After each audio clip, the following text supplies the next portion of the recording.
sobreviver a um EMP requer planejamento diligente.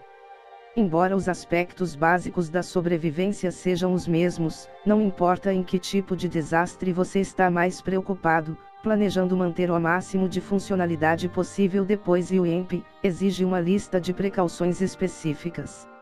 Antes que você possa se preparar adequadamente para um EMP, você deve estar bem versado não apenas no que é um pulso eletromagnético, mas também no que ele fará à nossa sociedade moderna dependente de tecnologia.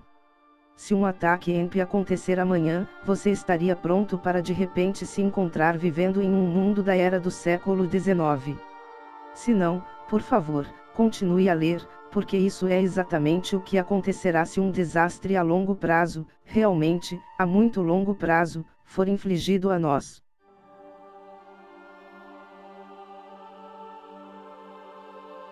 A corrente elétrica é produzida quando um condutor manobra através de um campo magnético.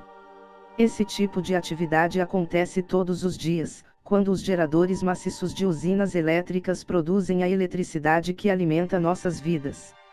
Mas, quando o inverso acontece, quando um campo magnético passa através de um condutor, um pulso eletromagnético é gerado.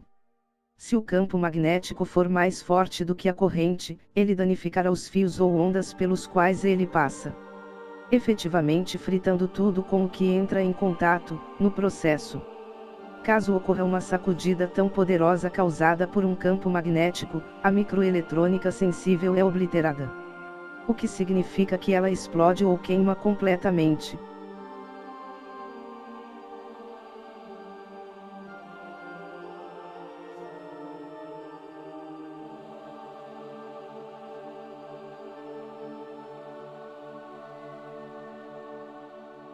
Em um cenário de pior caso de EMP, o pulso teria origem em uma bomba de hidrogênio, detonando um míssil de ogiva.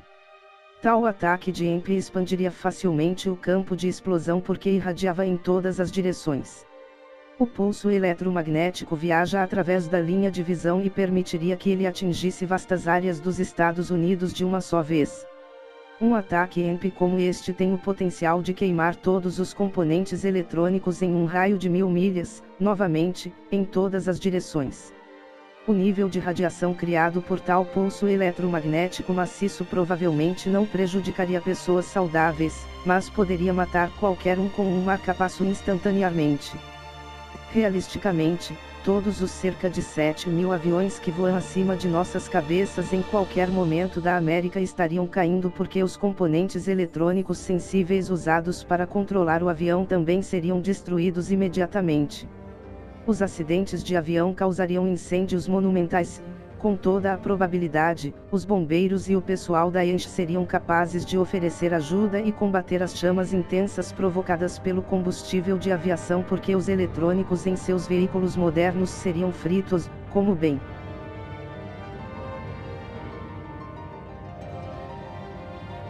Um ataque EMP também poderia resultar do uso de geradores explosivos de compressão de fluxo bombeado. Esses dispositivos geram grandes pulsos de energia eletromagnética por meio de uma bobina que é circundada por um núcleo de metal. A bobina é comprimida no núcleo através de explosivos. A mudança causada causa a compressão do campo eletromagnético no interior.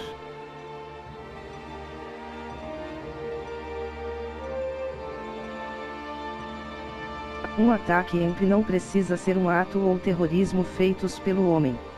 Se uma explosão solar de classe X fosse lançada na direção da Terra, o mesmo nível de devastação ocorreria em eletrônicos sensíveis no solo.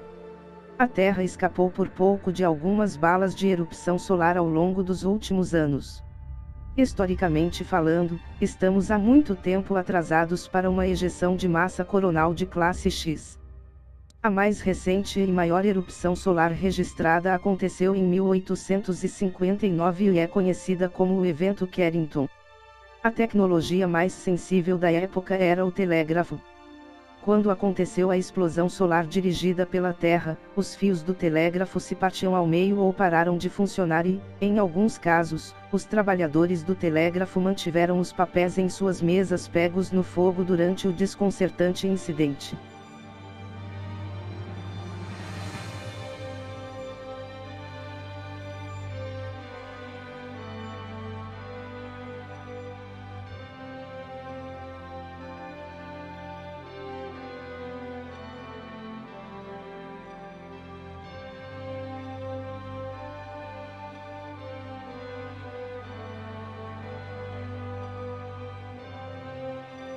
A blindagem elétrica é apenas uma maneira sofisticada de dizer que é uma excelente ideia armazenar eletrônicos sensíveis dentro de uma gaiola de Faraday. As gaiolas são nomeadas em homenagem ao cientista Michael Faraday, que foi pioneiro em alguns trabalhos iniciais no campo eletromagnético. O conceito de blindagem elétrica já é comum em nossas vidas, você pode não ter percebido isso. Os cabos elétricos estão sempre aterrados, ou blindados, para ajudar a compensar o pulso. O material de proteção ao redor do cabo redireciona a corrente de modo que ela seja inofensiva para a sujeira. Enquanto a blindagem elétrica pode funcionar de forma fabulosa para itens grandes, como cabos, mas não para eletrônicos pequenos e especialmente sensíveis. É aqui que entra o engenhoso Faraday Cage. Como no exemplo acima, com os cabos blindados, a eletrônica colocada dentro de uma gaiola de Faraday revestida permanecerá protegida da carga que corre ao redor do metal usado para fazer a gaiola.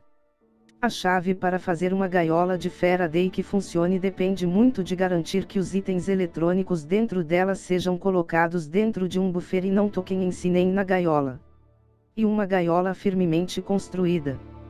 Para que uma corrente elétrica flua, um diferencial no potencial elétrico também deve estar presente. Se a corrente experimenta um curto-circuito antes de começar a fluir, os dispositivos dentro da gaiola que a corrente está tentando fluir estão protegidos. Os gaiolas de Faraday foram testados por uma miríade de cientistas e preppers e trabalham lindamente quando construídos adequadamente, mas até que ponto eles podem manter sua proteção de proteção durante uma explosão de nível SHTF como se todos estivéssemos nos preparando, continua a ser visto. Em testes de simulação em laboratório, as Faraday Cages parecem resistir, mas não há garantia de que, mesmo que você faça algo certo e esteja no centro de uma explosão, seus componentes eletrônicos serão salvos. Envolver folhas de alumínio em torno de eletrônicos sensíveis armazenados em suas caixas de papelão, ou dentro de um saco plástico em sua bolsa de remendos, pode protegê-las ainda mais. Enterrar uma gaiola no subsolo de uma maneira que não permita que ela seja esmagada com o tempo pela pressão da sujeira ao redor, poderia adicionar outra camada de proteção para seus rádios, baterias, etc. Há muitos itens comuns e baratos que podem ser transformados em uma gaiola de Faraday. Usar um lixo galvanizado é talvez a maneira mais comum e fácil de fazer um. As latas são relativamente baratas, grossas o suficiente para fornecer proteção adequada para os componentes eletrônicos armazenados no interior e têm uma tampa firme. Latas de munição de metal também são comumente usadas para gaiolas de Faraday para pequenos eletrônicos e para proteger as baterias. Alguns pré-cozinheiros usam fornos de micro-ondas como gaiolas para pequenos objetos como baterias, rádios portáteis, carregadores e tablets eletrônicos, onde e-books de sobrevivência e itens similares são armazenados, como um backup portátil para cópias impressas.